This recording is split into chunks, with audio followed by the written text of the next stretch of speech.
In temperatures more common in August than April, thousands shut down major routes of the nation's capital for the People's Climate March.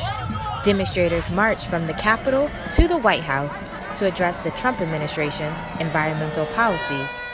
Some of these policies included dismantling former President Obama's Clean Power Plan, which limited carbon dioxide emissions from burning coal to produce electricity.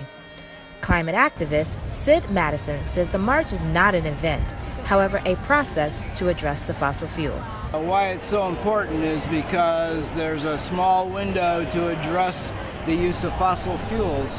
And so what we need to do is to get people energized to do something about it.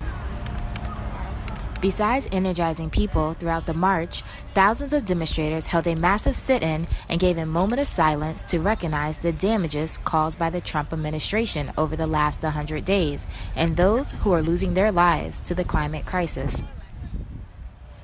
And here's the simple version for Trumpians. The marchers also opposed President Trump's recent proposed budget cuts for the U.S. Environmental Protection Agency and abandoning the Paris Climate Agreement.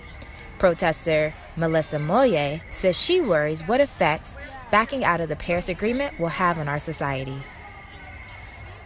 They just took some action about the Clean Power Plan this week. If that's not put into place, it means that you're going to see more coal being used in our in terms of the type of electricity that we're funding, and that's not going to allow the United States to meet its commitments under the Paris Agreement. A out-of-state protester wondered how future generations would be impacted. My kids are not going to know what spring in New England is like for very much longer because we go winter to summer. So we don't even effectively have the 4 seasons. As crowds continue to make their way to the White House, Dorothea Thompsons from the Sierra Club of Michigan continued to drive home the narrative of the People's Climate March, which was the fight to protect the earth. Communities of color, indigenous people, and low-income communities bear a disproportionate burden of toxic chemical exposure and related negative health outcomes. The current administration must know that climate science is real, that water is life, and the people and the planet must always come before profits and corporate polluters. The time for climate justice, environmental justice, and water justice is right now. This marks the beginning to a new movement.